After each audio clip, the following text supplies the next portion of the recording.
We'll frame this whole fight in 4 steps because I really want to give you guys the feel of the situation through this video. So firstly, we'll see about Akaza and how he came into this fight. Secondly, about what Kokushibo thinks of this fight. Then, the final battle, Akaza versus Kokushibo. And what happened after that? Upper rank number 3, Akaza. Akaza is currently upper rank number 3 because of a blood battle.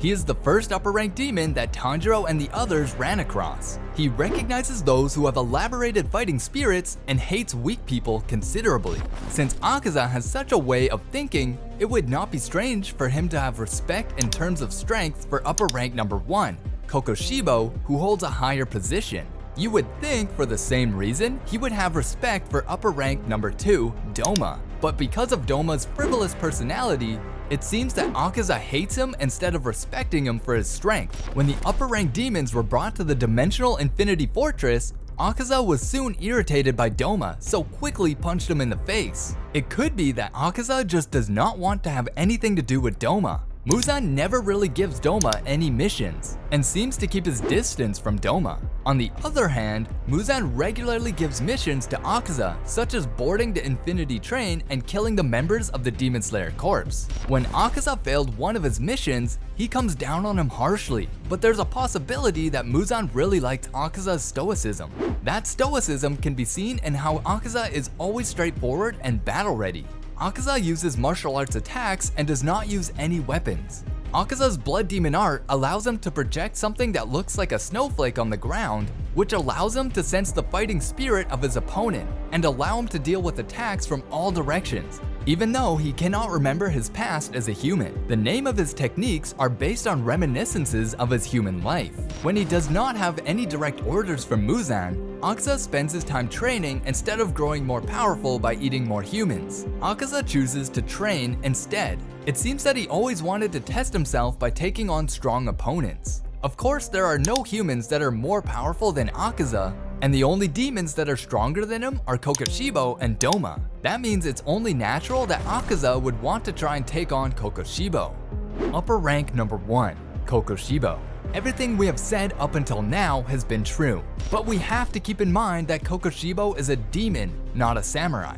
It's not like he just brandishes his sword at his enemy. He can attack a wider area by making his sword grow, and he can also attack an area without even moving his sword. Before Kokushibo became a demon, he was named Michikatsu Sugikuni and was a member of the Demon Slayer Corps. That means that Kokushibo's sword gives the impression that it was a Nichiren sword, even though it's not. Kokushibo's sword is made of his own blood and bone, so just like the body of a demon, no matter how many times it's broken, it can regenerate. Just looking at the sword lets you know how powerful he is. More importantly, Kokushibo uses moon breathing. It's a breathing technique much like those used by the Demon Slayer Corps that is used to improve the natural abilities of the user. Using breathing methods would give unimaginable power to a demon with infinite physical strength and resilience and further enhance their total strength. On top of that, when Kokushibo uses his blood demon art along with moon breathing, crescent moon shapes appear. When it comes to the Demon Slayer Corps, something like this also happens. For example, with the use of water breathing techniques, a water effect occurs, but the only damage to enemies come from the sword. But when it comes to Kokushibo's moon breathing, the crescent moons are not just a visual effect. They can slash at opponents and can cause a lot of damage. Because Kokushibo can change the range and area of his moon breathing attacks, avoiding the attacks would take a lot of hands-on experience and keen senses. During the battle of the Dimensional Infinity Fortress, many of the pillars took on Kokushibo, but because of those attacks, the cause of their victory was way too high. With all of that in mind, we can see that Kokushibo is not just a normal sword-wielding demon. His transcendent abilities are the reason that Kokushibo is upper ranked number 1. Akaza versus Kokushibo. So, how would the blood battle between Akaza and Kokushibo go?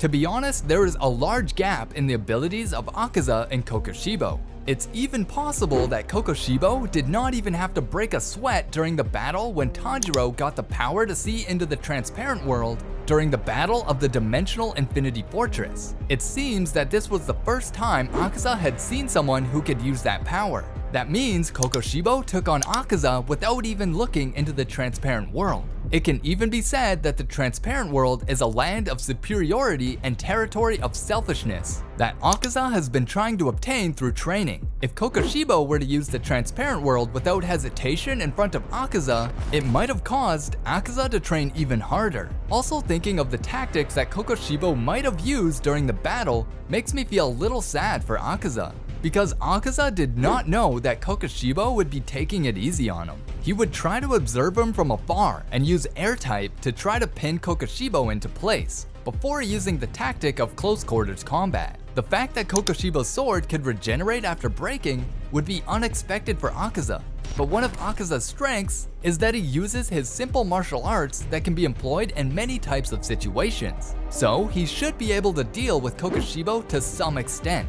We could also see during the battle at the Dimensional Infinity Fortress when Kokushibo fought the stone pillar 𝐤𝐤𝐤𝐫𝐤𝐵. He really enjoys fighting powerful people in order to know a little bit more about Akaza. Kokushibo would probably not quickly defeat him, but he would probably have a bout with him because they were in a blood battle. Kokushibo probably would not let that go on for long though. Kokushibo definitely won the match by beating Akaza, so much that he would not be able to regenerate fast enough or even stand up. Because Kokushibo won the match, he would have the right to eat Akaza and absorb his powers. In the end, he didn't do that though. We don't think that Muzan would stop Kokushibo from eating Akaza, but Muzan would also accept Kokushibo's answer if he just walked away. It could be that Kokushibo was looking forward to seeing Akaza become a stronger demon in the future. It could also be that he could have seen something of a little brother in Akaza, maybe more than his real-life twin brother who was more powerful than a normal human.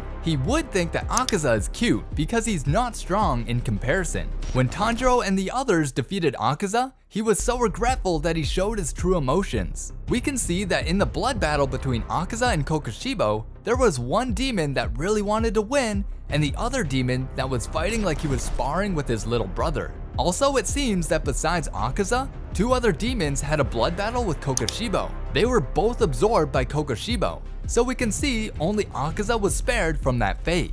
After the blood battle. So the blood battle between Akaza and Kokushibo ended without anyone being eaten or absorbed. Kokushibo must have felt happy that Akaza challenged them to the blood battle. On the other hand, Akaza, who lost to such overwhelming power, must have been shocked and would not have been able to look Kokushibo in the eyes for a long time after. Muzan must have felt a little anxious when Akaza asked to have the blood battle. If Kokushibo asked to absorb Akaza after the battle, Muzan would probably not deny that to him, even though only Muzan can give the okay for the winner to eat the loser. I cannot picture him telling Kokushibo not to eat Akaza because he is still useful. On the other hand, Muzan would not want to lose Akaza because of the outcome of the battle. It's a good thing that Kokushibo did not want to eat Akaza. If there were a rule that upper rank number 1 to 3 could not be absorbed if they lost the fight, then Akaza and Kokushibo could fight regularly and become more powerful. We've covered the epic blood battle between Akaza and Kokushibo, folks. Akaza really went all out and risked everything. But unfortunately, Kokushibo was just too strong and left his opponent in the dust. Despite the intensity of their struggle for dominance, I must say that their match was quite civilized, given their distinct personalities. But have you ever thought about which demon is Muzan's favorite? No, it's not Akaza, Doma, or Kokushibo. Wanna know? Watch this video.